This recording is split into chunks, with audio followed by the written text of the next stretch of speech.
नमस्कार। बिहार की राजनीति हमेशा से अप्रत्याशित घटनाओं और नए प्रयोगों का मैदान रही है।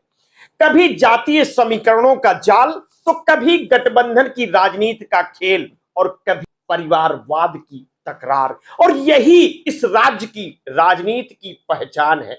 ऐसे में लालू प्रसाद यादव के बड़े बेटे तेज प्रताप यादव का नया दांव चर्चा के केंद्र में बन गया है। आरजेडी से बेदखल होकर लंबे समय से राजनीतिक हाशिए पर पड़े तेज प्रताप ने इस बार चुनावी अखाड़े में उतरने का ऐलान कर दिया है। उन्होंने 6 छोटे दलों का साथ लेकर बिहार गठबंधन नाम से नया मोर्चा बना डाला और दावा किया कि अब लड़ाई जमीन पर होगी, ना कि हेलीकॉप्टर से। तेज प्रताप का यह गठबंधन बेरोजगारी, पलायन और बाढ़ सुखाड़ जैसे जमीनी मुद्दों पर केंद्रित बताया जा रहा है और वे खुद को धरातल का नेता कहकर एक नई छवि गढ़ने की कोशिश कर रहे हैं। हालांकि राजनीति के जानकारों का कहना है कि यह लड़ाई सिर्फ मुद्दों की नहीं बल्कि तेज प्रताप की व्यक्तिगत साख और अस्तित्व की भी है और अब तक उन्हें गंभीर नेता मानने में जनता हिचकती रही है। उनकी पहचान कभी धार्मिक आयोजनों, कभी अटपटे बयानों और कभी सोशल मीडिया पर अजीबोगरीब तस्वीरों तक ही सीमित रही है। ऐसे में सवाल यह है कि क्या गठबंधन उन्हें राजनीतिक दृष्टिकोण से उस छवि से बाहर निकाल पाएगा? नुकसान और फायदे की राजनीति में उनका यह गठबंधन सीधे तौर पर आरजेडी को चोट पहुंचा सकता है। यादव मुस्लिम पिछड़े वर्ग का वोट बैंक आरजेडी का पारंपरिक आधार रहा है और अगर तेज प्रताप इस तबके में सेंध लगा लेते हैं तो सबसे ज्यादा नुकसान उनके छोटे भाई और प्रतिद्वंदी तेजस्वी यादव को होगा। महागठबंधन की एकजुटता पर भी इसका बड़ा असर पड़ सकता है क्योंकि कांग्रेस और वामपंथी दल विपक्षी वोटों के बंटवारे से कमजोर होंगे और दूसरी ओर भाजपा और एनडीए इस बिखराव से अप्रत्यक्ष रूप से लाभान्वित हो सकते हैं। तेज प्रताप भले ही ज्यादा सीटें न जीत पाए लेकिन वोट कटवा बनकर चुनावी समीकरण जरूर बिगाड़ सकते हैं।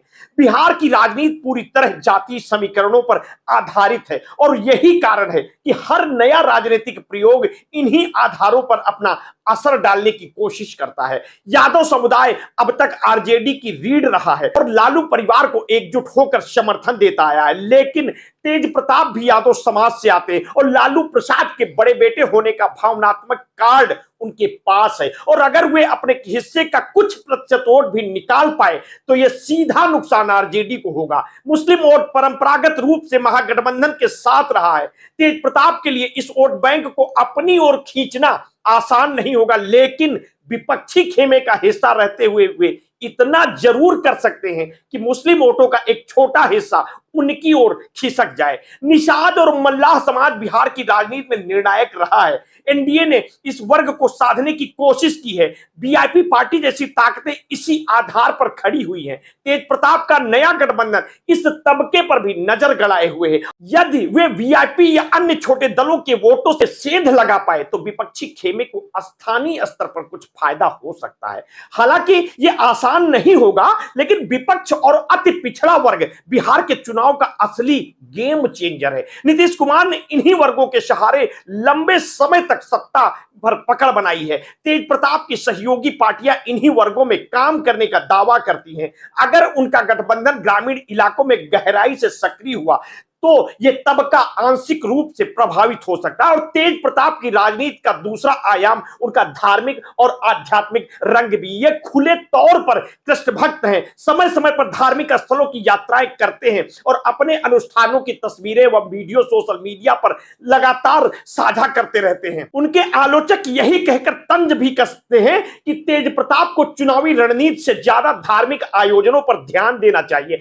कुछ लोग तो ये तक कहते हैं कि वे चाहे तो बाबा बागेश्वर को बुला ले या चाहे तो जया किशोरी का प्रवचन करवा ले, शायद वही उन्हें भीड़ दिलाने का सबसे आसान रास्ता हो। लेकिन सच यह है कि तेज प्रताप अपनी इस धार्मिक छवि को राजनीति से जोड़ने की कोशिश कर रहे हैं। गंभीर समीक्षा यही कहती है कि तेज प्रताप यादव का नया गठबंधन अभी प्रयोग की अवस्था में है और यह शोर तो मचा रहा है, लेकिन इसका वास्तविक असर चुनाव में कितना होगा यह समय ही तय करेगा। और अगर वे बेरोजगारी, पलायन और बाढ़ जैसे मुद्दों को ईमानदारी से जनता से जोड़ पाए तो यह उनकी सबसे गंभीर और सार्थक राजनीति की शुरुआत साबित हो सकती है। और अगर वे असफल हुए तो यह भी महज एक अस्थायी प्रयोग बनकर रह जाएगा। लेकिन इतना तय है, इस कदम ने बिहार की सियासत को और गर्म कर दिया है और चुनावी अखाड़े में तेज प्रताप अब सिर्फ तमाशाबीन नहीं बल्कि खिलाड़ी बनकर उतर चुके हैं। फिलहाल बिहार की राजनीति एक अच्छी रणनीति और संभावनाओं पर टिकी है। अब देखना है कि तेजू भैया इस चुनाव में क्या बढ़िया कर पाते हैं।